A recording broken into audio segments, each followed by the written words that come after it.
മഞ്ഞപ്പൊടി. അമ്മേ, എന്റെ ചെലങ്ക ഉണ്ടോ? ഞാൻ കണ്ടില്ല, അവിടെ കാണാം.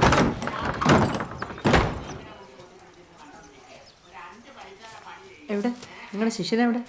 അവൻ ഗുസ്തി മതിയാക്കി. ആ അതേതായാലും നന്നായി. കുറച്ച് ദിവസം അടങ്ങി ഒതുങ്ങി ഇരിക്കുമല്ലോ. എടീ നീ ചുമ്മാ എന്നെ ചൊറിയാൻ വന്നേക്കരുത്, ഞാൻ പറഞ്ഞേക്കാം. ഇപ്പൊ ഞാൻ പറയുന്നതാണോ കുഴപ്പം? നാട്ടുകാർ മുഴുവൻ പറയുന്നുണ്ടല്ലോ. എന്റെ പിള്ളേര് വരെ വീട്ടിലുള്ളവരെ മനസ്സിലാവും. പഴയ പോലെ നാട്ടുകാർ നിങ്ങളെ ആരാധിക്കുന്നില്ല, ബഹുമാനിക്കുന്നില്ല, ഒക്കെ ശരിയാണ്. എന്ന് വെച്ച് കൈയൊക്കെ കാണിച്ചത് പിടിച്ചു വയ്ക്കാൻ നോക്കിയാ ഉള്ള വിലയും കൂടെ പോത്തേ ഉള്ളൂ. അപ്പൊ അറിയാം. അത് തന്നെ നിന്റെ സ്കൂളിൽ പഠിപ്പിക്കുന്ന പോലെ എന്നെ പഠിപ്പിക്കാൻ വന്നാലുണ്ടല്ലോ മേലെ വിഷയത്തിൽ ഒരു ഗുസ്തിയൊക്കെ അങ്ങ് ഗോതയിലോ പിള്ളേരുടെ നെഞ്ചത്തോട്ടും അത് പോയിട്ട് എന്നെ മേക്കിട്ട് കയറാൻ വന്നാലുണ്ടല്ലോ അറിയാലോ. കൊണ്ടുപോടാ നിന്റെ ട്യൂബ്. രാവിലെ വന്ന് മായി നോക്കിയിരിക്കും.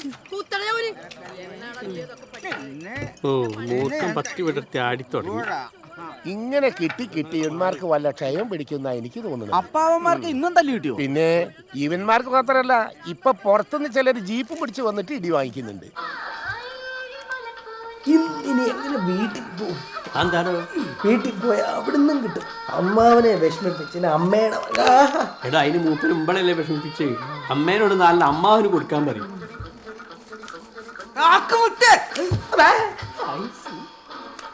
ഒരു ക്യാറ്റും ചില അച്ഛനമ്മാവന്മാരെ കാണുമ്പോൾ കൊതിയോ. ഒരു 50 വയസ്സ് കഴിയുമ്പോൾ വാദോ കൊളസ്ട്രോളും ഷുഗറും വന്ന് കുറച്ചങ്ങോട്ട് കിടക്കും. കോലായിൽ നമ്മൾ വല്ല കോടാലിത്തയിലോ വിക്സോ വാങ്ങി കൊടുത്താൽ ഇതങ്ങനെയാണോ? അച്ഛൻ വീരൻ, അമ്മാവൻ ഒസാമ.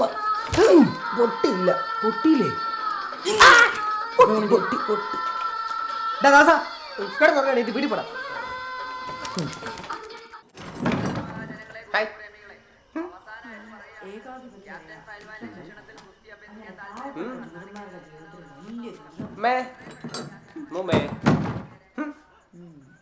ജൂതന്മാരെ കൊന്നൊടുക്കുക എന്നതായിരുന്നു ഹിറ്റ്ലറുടെ ചിത്രത്തിലെ പ്രധാന ലക്ഷ്യം. ഇവിടെ ശ്രദ്ധിക്കുക.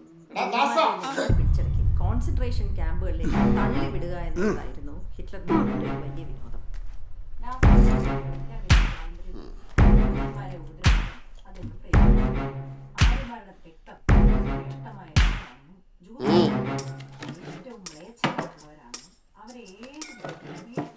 നിന്റെ എഞ്ചിനീയറിംഗ് പഠിത്തം കഴിഞ്ഞിട്ട് ഇത് 8ാമത്തെ തവണയാണ് നമ്മളിങ്ങനെ ഇരിക്കുന്നത്. ഇനി ഇരിക്കത്തുമില്ല.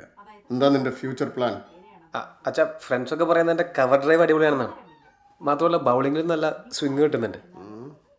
ട്രയൽസ് ഒക്കെ നടക്കുന്നുണ്ട് IPL-ന്റെ.